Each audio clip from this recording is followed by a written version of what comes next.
अनेक नामों के साथ परमेश्वर का नाम जप करते हुए हम सभी एक ही शक्ति को पूजते हैं। एक ही है जो हमारी झोलियों को भरता है, एक ही है जो हमारी कामनाओं को पूर्ति करता है। इसलिए उस एक को अनेक नामों से पुकार कर उसके प्रेम से हम बंधते हैं। मैंने आपसे प्रभात में ध्यान के साथ में ये सिखाया था कि परमात्मा खुशामद पसंद नहीं करते, उन्हें तारीफ़ नहीं चाहिए। तारीफ़ से भगवान को कोई फ़ायदा नहीं होता। उसका गुणगान गाने से, प्रशंसा महिमा कहने से हमारे हृदय में जो प्रेम जागता है, वो प्रेम उससे संबंध जोड़ता है और संबंध जुड़ते ही जो वहाँ का आनंद है, वहाँ की शांति, वहाँ की शक्ति, वो भक्त के हृदय में प्रवाहित होने लगती है। इसलिए जो फ़ायदा होता है वो केवल हमें होता है। भगवान को कोई तारीफ़ से, निंदा से फ़र्क नहीं पड़ता। और अगर तारीफ़ मतलब प्रशंसा, जाप, महिमा, गुणगान करते समय प्रेम प्रकट नहीं होता तो हमारा संबंध भी नहीं जुड़ पाता, ध्यान भी नहीं लग पाता। भगवान में जब ध्यान टिक जाता है तो ध्यान टिकते ही हम वहाँ के आनंद से जुड़ जाते हैं। मनुष्य को प्राप्त होने वाली सारी शक्तियाँ परमेश्वर की ही शक्तियाँ हैं। कोई व्यक्ति जितना जागृत हो जाता है उतना ही सामर्थ्य युक्त हो जाता है। तन भले ही व्यक्ति का मोटा ताजा, पतला दुबला कैसा भी हो, लेकिन आत्मिक रूप से जब व्यक्ति सबल, सक्षम, योग्य बनता है, उतना ही वो इस संसार में महान से महान कार्य करने में सफल हो पाता है। दुनिया के बड़े से बड़े लोगों के संबंध में यदि आप सुने, जाने, इतिहास को परखें तो गांधी दुबले पतले थे, लेकिन उसके बाद भी सबल आत्मा से बलिष्ठ होने के कारण पूरे संसार को अपने पीछे चला गए।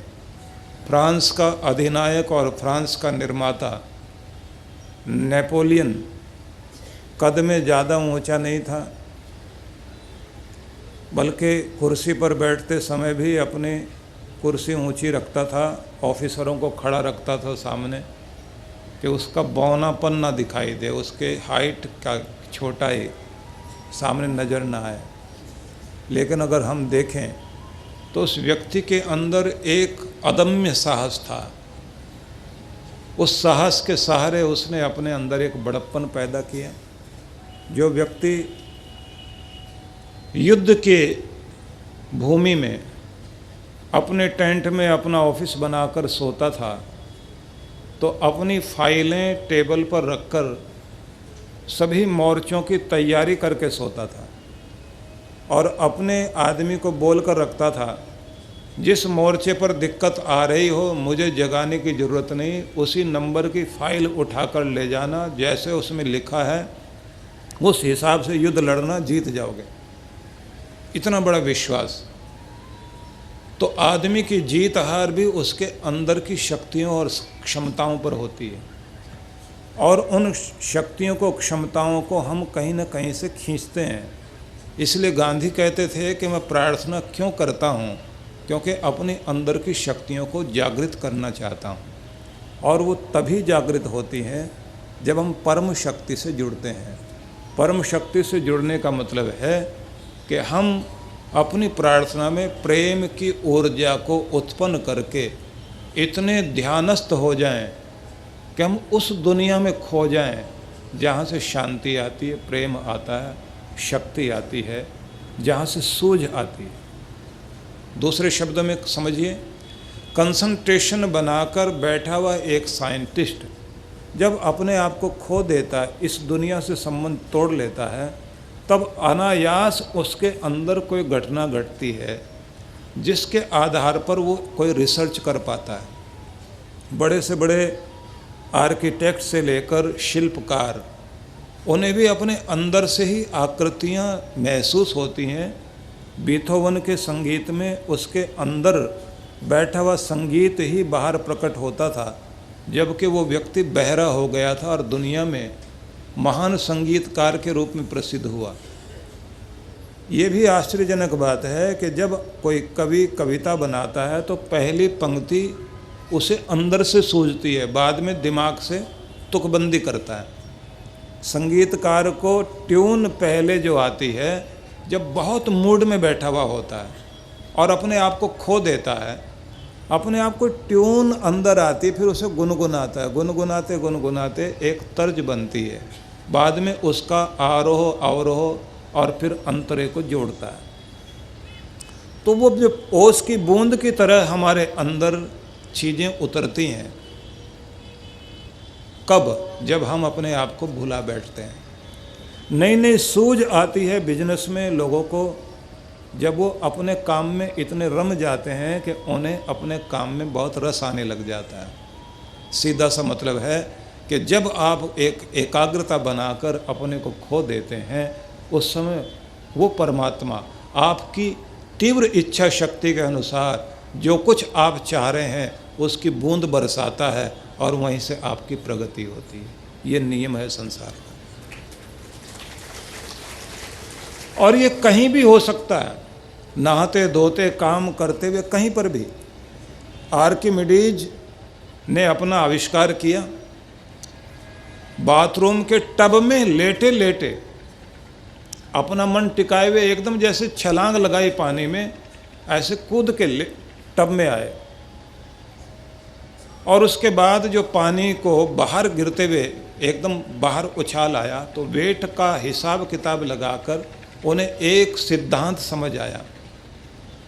उस सिद्धांत ने एक चमत्कार कर दिया, दुनिया में एक नई थ्योरी को उत्पन्न कर दिया, जिसके लिए वो इतना पागल हो गया कि तौलिया लपेटकर सड़क पर कूदने लगा, यूरेका यूरेका की आवाज़ पुकारने लग गया। मैं ये उदाहरण इसलिए देना चाहता हूँ कि कहीं भी घटना घट सकती, आपका मन टिक जाए और वहीं से जो आप खोज रहे हो उसका प्राकट्य हो जाता है। गुडियर अपनी रबड़ को, क्योंकि रबड़ जो पेड़ों से निकलती है वो ऐसी अजीब होती है कि अगर हल्की सी भी आँच लग जाए एकदम पिघल जाती है, काम नहीं आ पाती। उसे काम की बनाने के लिए गुडियर ने प्रयोग शुरू किए, इतनी मेहनत की, कुछ भी हल नहीं हुआ। और जिस दिन कमाल हुआ, एकाएक मन टिका हुआ था और घटना घटी, उसकी खोज सामने आ गई। और रबड़ जो उसने बिखेर रखी थी, लैंप उसका जो है उसकी एकाग्रता से टांग लगी और उसमें से कुछ पेट्रोल मतलब कैरोसिन ऑयल, मिट्टी का तेल उसके ऊपर गिर गया और एकदम रिएक्शन हुआ।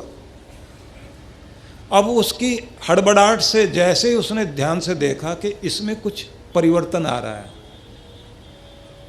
उसके बाद उसने प्रयोग किए, और आज रबड़ से जो तरह तरह के कार्य किए जाते हैं, ये खोजें सामने आई।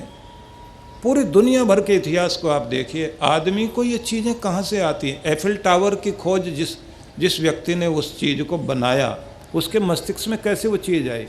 चाइना की जो दीवार है वो कैसे किसी एक व्यक्ति के मस्तिष्क में ये भाव आया था। 200 साल लगातार काम चलता रहा उसी भावना के आधार पर। 2 घोड़े एक साथ घुड़सवार उस दीवार पर दौड़ते हुए जा सकते हैं। चंद्रमा में जाने वाले यात्रियों को जब जमीन की तरफ देखा तो चाइना की दीवार भी साथ दिखाई दे रही थी, धरती से जो चीज़ दिखाई देती है। सार में मैं सिर्फ इतना कहना चाहता हूँ, आपकी कंसंट्रेशन बहुत कुछ देती है, और आदमी कमाल का है, वो सब कुछ करेगा, मन को टिकने नहीं देगा। अकेला भी बैठा होगा, फ़ोन उठाकर कान पर लगा देगा, और कुछ नहीं मिलेगा वहाँ रखा हुआ अखबार पढ़ना शुरू कर देगा। वो अकेला होना ही नहीं चाहता, वो मन को टिकने ही नहीं देना चाहता। वो अपने मन को खोए रखता है, दुनियादारी में उलझाए रखता है, दिमाग में कूड़ा कचरा भरे रखता है। इसे जब खाली करोगे, इसे जोड़ना सीखोगे, तब आप देखिए आपके अंदर कुछ अलग प्रवेश करता है। जो आप होना चाहते हो वो होते हैं। और जब अकेले होते हो, याद रखना, तब दुनिया साथ नहीं होती, दुनिया का मालिक आपके साथ होता है। इसलिए आने वाले समय में अगर दुनिया के लिए कोई एक रास्ता निकलेगा, वो ध्यान का ही रास्ता निकलेगा। और भक्ति आपकी जिंदगी में नया निखार लाने का तरीका है।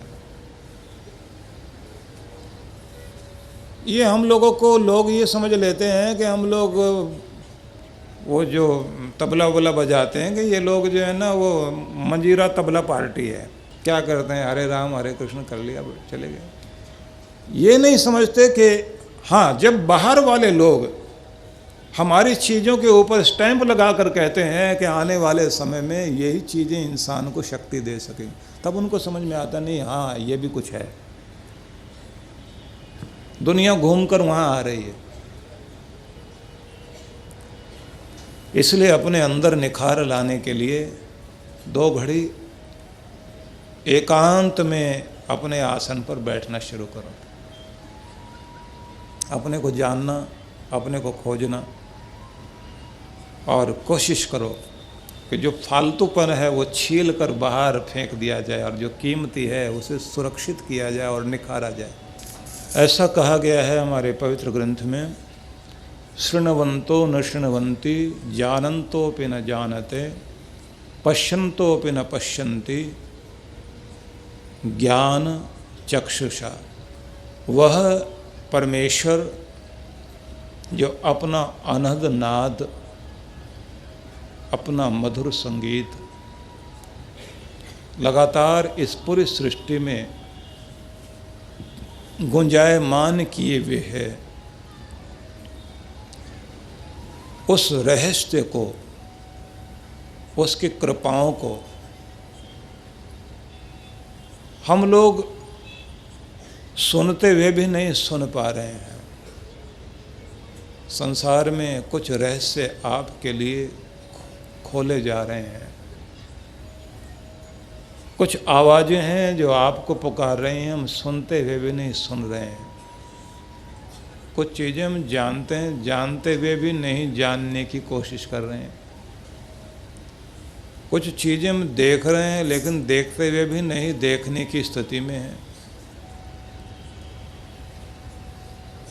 कारण क्या है? क्योंकि अभी अंदर की ज्ञान चक्षु जागृत नहीं हुई, खुले नहीं हैं, अंदर की समझ नहीं आई। घोड़े को खींचकर पानी तक ले जाया जा सकता है, अगर उसकी मर्जी नहीं होगी तो ज़बरदस्ती पिलाया नहीं जा सकता। अंदर से जागा हुआ हो आदमी और सोने का बहाना करता हो, कितना भी हिला लीजिए उठेगा नहीं, क्योंकि उठने की इच्छा नहीं है। जिस दिन आपके अंदर खुद की इच्छा जागृत होती है, समझ विकसित हो जाती है, उस दिन आप परिवर्तन लाते हैं जीवन में। मनोवैज्ञानिक लोग कहते हैं कि इस दुनिया के दुर्भाग्य के पीछे हमें एक कारण नजर आता है कि बार बार ये एक ही काम को करते रहते हैं और रिजल्ट अलग अलग चाहते हैं और गोल गोल उसी जगह घूमते रहते हैं। एक ही जैसी स्थिति, एक ही जैसा काम, एक ही जैसी स्थितियों में रोज वैसे पुराने डर्रे में चलते रहोगे और कहोगे बेहतर रिजल्ट नहीं मिल पा रहा, किस्मत अच्छी नहीं। अंदर से बदलना नहीं चाहते, काम को बढ़िया करने के लिए, कुछ बदलाव लाने के लिए, कुछ उत्कृष्ट करने के लिए आप तैयार नहीं हैं, क्योंकि जोखिम लेना नहीं चाहते, कठिनाई में पड़ना नहीं चाहते, डरते हैं, हर समय सुविधा में पड़े रहना चाहते हैं, इसलिए अच्छा रिजल्ट ला नहीं पाते, अच्छी चीज़ें खोज नहीं पाते, बेहतर काम के लिए छलांग लगा नहीं पाते। इसलिए एक पागलपन में सवार हैं लोग, वहीं के वहीं घूम रहे हैं और कहते हैं किस्मत ठीक नहीं, किस्मत ठीक नहीं, किस्मत ठीक नहीं। बोले किस्मत अंदर रुकी हुई है। जिस दिन इंसान का मस्तिष्क बदलने को तैयार हो जाएगा तो बाहर भी बदलाहट दिखाई देने लग जाएगी, क्योंकि उसके कर्म बदलेंगे और कर्म क्या, उसकी किस्मत बदल जाएगी, उसका संसार बदल जाएगा। लेकिन ये पढ़ने और जानने के बाद भी आदमी करेगा कुछ नहीं, क्योंकि बदलने में उसे कष्ट होता है। उसे डर भी लगता है, पता नहीं ऐसा होगा नहीं होगा, इसलिए वो बदलना ही नहीं चाहता। किस्मत को कोसता है, माथे को पीटता है कि ये एक पागलपन इस दुनिया में है। और जो जोखिम लेकर कुछ नया करने के लिए तैयार होते हैं, एक दो बार फेल भी हो गए, लेकिन एक बार ऐसे सफल होते हैं कि वो सफलता उसकी ज़िंदगी में इतने कमाल कर देती है कि कहाँ से कहाँ एक झटके में पहुँचा देती है। समस्या यही है कि सुनते हुए भी नहीं सुन पा रहे हैं, जानते हुए भी नहीं जान पा रहे हैं, देखते हुए भी नहीं देख पा रहे हैं, क्योंकि अंदर के ज्ञान चक्षु खुले नहीं हैं, अंदर की समझ जागी नहीं है। कृष्ण ने अर्जुन को समस्त ज्ञान देते हुए कहा कि अर्जुन, जो मैंने तुम्हें ये गुह्यतम ज्ञान सुनाया है, बताया है, ये तुम्हें अपना रिश्तेदार समझकर नहीं, तू मेरा बहुत प्यारा है और तुम्हें मैंने योग्य समझा इसलिए बताया। सब कुछ बताया, लेकिन उसके बाद भी अर्जुन को समझ नहीं आया। तो आखिर में उन्होंने कहा, तुम मेरे स्वरूप को देखो। 11वें अध्याय में गीता को पढ़ते हैं आप, जब उन्होंने अपने विराट रूप के दर्शन कराए तो उससे पहले अर्जुन को एक अलग तरह की आँख दी, उसकी आँखों को खोला। आँखों खोलने का मतलब उसकी समझ विकसित की, दिव्य चक्षु दिए कि इन आँखों से तू मेरे रूप को देख। अब तुम्हें मैं जो दिखाई दूं उसे समझो। तो एक काल पुरुष का रूप दिखाई दिया, विराट रूप दिखाई दिया, जिसमें अनेक जीव मनुष्य का शरीर धारण करके बाहर बच्चे के रूप में आ रहे हैं, बड़े होते जा रहे हैं और बड़े होते जा रहे हैं और फिर बूढ़े होते जा रहे हैं और फिर मृत्यु की तरफ आ रहे हैं। चक्र चलता जा रहा है, कर्मों से इंसान बंधा हुआ है। किस तरह से पंच तत्व के द्वारा शरीर बन रहा है, कैसे वो मिट रहा है।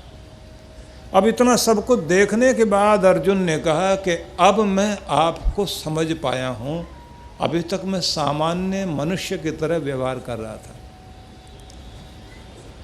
तो जरा सोचिए कि भगवान भी सम्मुख हैं तो भी व्यक्ति नहीं पहचान पाता, क्योंकि उसके पास में साधारण आँखें हैं, साधारण समझ है, गहराई से समझ नहीं पा रहा। गुरु शिष्य को एक नई समझ देता है, नई आँख देता है, नई दृष्टि देता है, नया ढंग देता है, जीवन दृष्टि देता है, जीवन को समझने का एक नया दृष्टिकोण देता है। उस दृष्टिकोण के जरिए जब वो संसार को देखता समझता है तो फिर उसे संसार कुछ अलग तरह समझ में आने लगता है कि देखो दुनिया को और समझो। कोई लोभ के वशीभूत होकर कैसी कैसी भाषा बोल रहा होता है, कोई क्रोध के कारण, ईर्ष्या के कारण कैसे व्यवहार करता है। कुछ वे जो मोह के कारण न्याय अन्याय में फर्क नहीं कर पा रहे, सत्य असत्य में फर्क नहीं कर पा रहे। कुछ अभिमान में चूर हैं, उन्हें दूसरों का दुख दर्द दिखाई नहीं देता, अपनी अकड़ में जी रहे हैं, दूसरों का दुख देखकर पिघलते नहीं। तो अलग अलग तरह की स्थितियों में मनुष्य जी रहा है, कोई ईर्ष्या में, कोई मत्सर में, कोई क्रोध में, कोई काम में, वासना में पागल होकर उसे कुछ दिखाई नहीं देता। माँ बाप भूल गया है, अपनी मर्जी से शादी भी करना चाह रहा है, गड्ढे में गिर रहा है, लेकिन ये देख नहीं रहा है कि लोग सही भी हैं या नहीं हैं, किस तरफ जा रहा है। और फिर कहता मेरी जिंदगी ना समझी, अपनी अकड़ दिखाती। लोग बोल रहे होते हैं, गाने गा रहे होते हैं ऐसे, मेरी मर्जी, मैं अपनी शादी में नहीं जाऊँ, मेरी मर्जी, चौराहे पर खाट बिछाकर बैठ जाऊँ, मेरी मर्जी। ऐसी अजीब अजीब बात, आदमी की मूर्खता हट का नाम ले लेती। तो किस तरह कितने कितने तरह के लोग दुनिया में जी रहे हैं। कुछ वे जो अंधेरे में पड़े हैं, उनको समझाने जाइए, लड़ने मरने को तैयार। कुछ वे हैं जो अच्छों की मजाक उड़ाने को तैयार, कुछ अपनी कमियां ढकने के लिए दूसरे की कमियां ना होते हुए भी कमियां लगाने के लिए उनके ऊपर तोहमत लगाने को तैयार। संसार तरह तरह का है। ऐसा समझने का परिणाम क्या होता है कि फिर आप देखते हैं ये मानसिक स्तर अलग अलग तरह के हैं लोगों के, मेंटल लेवल अलग अलग तरह का होता है। जिसकी जितनी समझ होती है उतनी बात करेगा, उसी तरह की बात करेगा, वैसे ही चलेगा, वैसे उठेगा, उससे वो बाहर नहीं जा सकता। तो जब आपको एक दृष्टि मिलती है, उस दृष्टि मिलने का परिणाम होता है कि आप फिर समझदारी में जीवन जीते हैं। समझदारी में जीवन जीने का मतलब फिर क्या होता है कि आदमी के सामने चुनाव की एक प्रक्रिया आती है। इन लोगों के साथ बैठना है, इनके साथ नहीं बैठना, इतनी बात करनी है, इतनी बात नहीं करनी, ऐसे चलना चाहिए, ऐसे नहीं चलना चाहिए। तो इसका निर्णय करने की क्षमता आती है और आपके अंदर एक उत्कृष्ट रूप आने लग जाता है। नहीं तो आप सारा दिन उन्हीं बातों में पड़े रह जाएंगे, वैसी निंदा चुगली, वैसे बेकार की बातें करना, या फिर ऐसे निराश हताश लोग जो आपको कुछ करने नहीं देना चाहते। आप तो कुछ कर ही नहीं सकते, आप तो कुछ बन ही नहीं सकते, आपकी तो किस्मत ठीक नहीं, आपका तो फलाना ठीक नहीं, कुछ ना कुछ बोलते रहेंगे। कुछ ऐसे लोग होते हैं जो विशेषज्ञ नहीं होते, जिनको कोई जानकारी नहीं होती, और आप उनसे सलाह लेने बैठ जाएं, ये काम मत कर देना भैया, ये तो बिल्कुल ख़राब होता, मेरे फलाने रिश्तेदार ने किया था, उसका तो सत्यानाश हो गया था। ऐसे ऐसे उदाहरण देंगे आपको कि आप जो करना चाह रहे हैं आप रुक जाओगे। वो कोई विशेषज्ञ हैं, स्पेशलिस्ट हैं, उन्हें क्या जानकारी है? आप उनकी सलाह लेकर बैठ जाते हैं, क्योंकि वो खुद नहीं बन पाए, वो दूसरों को भी नहीं बनने देते। आपके सपनों को चुराने वाले, आपके लक्ष्य को, आपके लक्ष्य की भावना को भटकाने वाले कितने लोग मिल जाएंगे, आपको जाने नहीं देते उधर। और ये ध्यान रखिए, जैसे कायर आदमी न जाने कितनों को मरवा देता है, भगोड़ा आदमी कितने लोगों को पीछे हटा देता है, जैसे नकारात्मकता में जीने वाले लोग कितने लोगों की हिम्मत को तोड़ देते हैं। तो ऐसे लोगों को ये समझना, वो छोटे मोटे दुश्मन नहीं हैं, आपकी तरक्की के बाधक लोग हैं। वे भी लोग मिलेंगे आपको, आप अच्छी जगह दान दे रहे हैं, आपको पता लगा कि अच्छे लोग हैं, अच्छा काम कर रहे हैं, देख के आए, समझ के आए, नहीं नहीं यहाँ मत दे देना, मैं बताऊंगा कहाँ देना, मैं लेके जाऊंगा आपको। और इतना थोड़े ही देते हैं, अब बुद्धि खराब हो गई, क्या अकल हो गई, ऐसी ऐसी बात करके आदमी को पुण्य से रोकेंगे।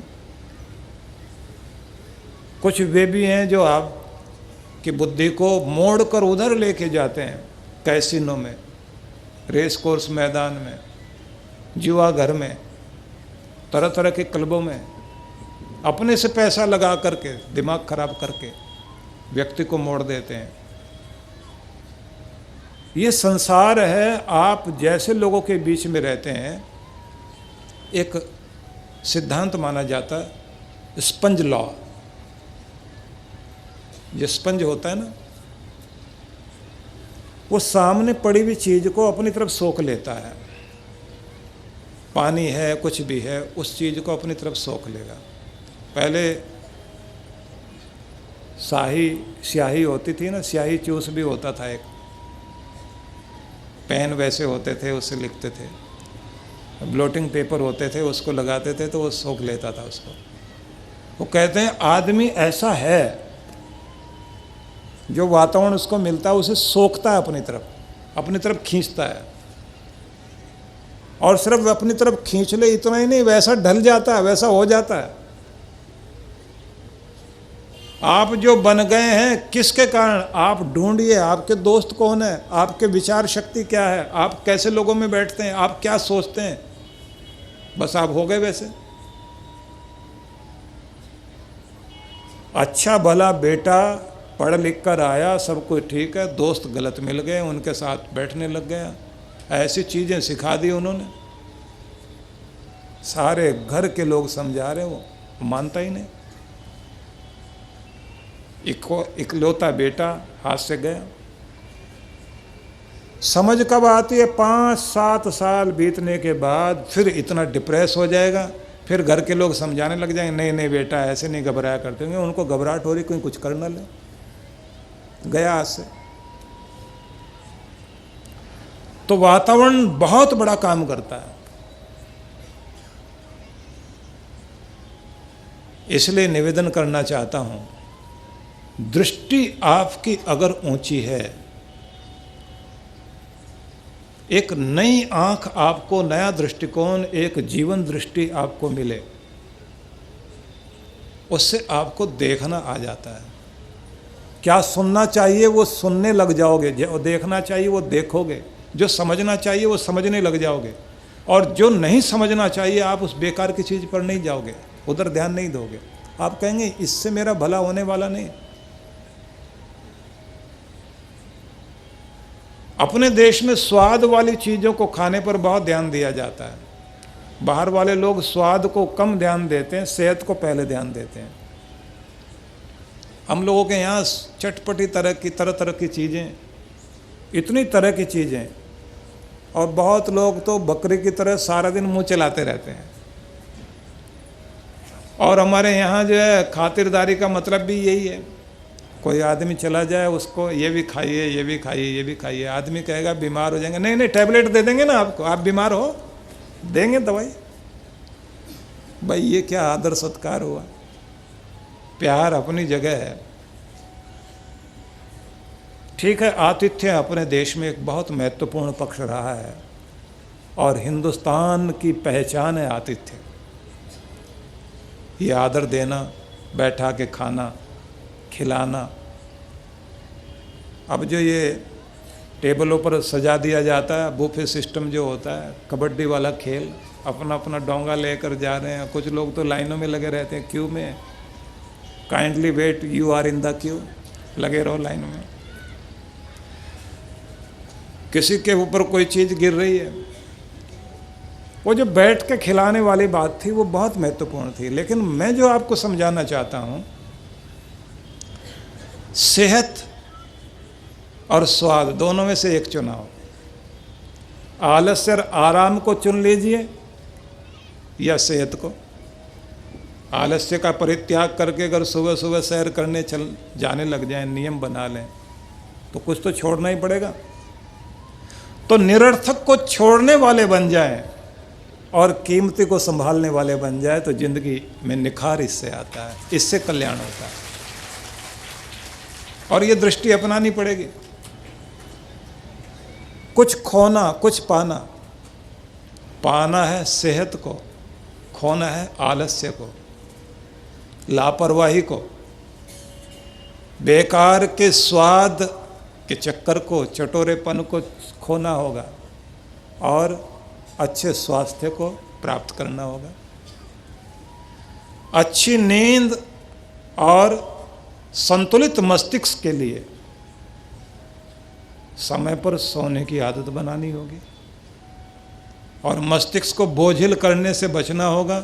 जो भी सीरियल चल रहे हैं, टीवी सीरियल, अपने रिमोट के साथ दिमाग के रिमोट कंट्रोल को भी हाथ में लेना होगा, क्योंकि अंदर का रिमोट जब बंद होगा तभी तो बाहर का बंद करोगे, नहीं तो आप बैठे रहोगे 12:30 बजे तक। 12 बजे जब सीरियल वाले अपना सीरियल बंद करें तब टीवी बंद करके जाते हैं। उसके बाद में कोई और विदेशों के प्रोग्राम शुरू होते हैं, तो उसके बाद तक, क्योंकि लोग बताते हैं आकर, मेरा बेटा तो जी बैठा ही रहता है, जब तक टीवी वाले अपना प्रोग्राम ना बंद कर दे वो भी बैठा ही रहता है। इतना भगत आदमी है, टीवी का भक्त है। ऐसे आंखें गड़ा गड़ा के बैठे हुए हैं।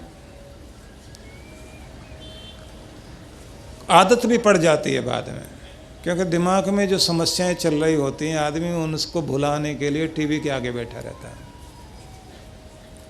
तो कुछ तो खोना पड़ेगा ना। या तो सेहत खोइए, नींद खोइए,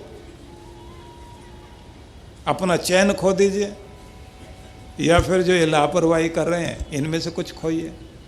अगर लापरवाही को, आलस्य को, अनियमितता को आप खो दें तो एक कीमती चीज़ पाने की स्थिति में आ जाएंगी। सेहत भी पाएंगे, संतुलन पाएंगे, चेहरे की मुस्कुराहट पाएंगे।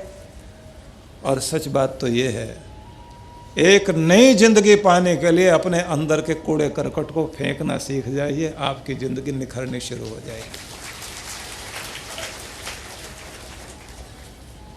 बुद्ध ने भी यही कहा था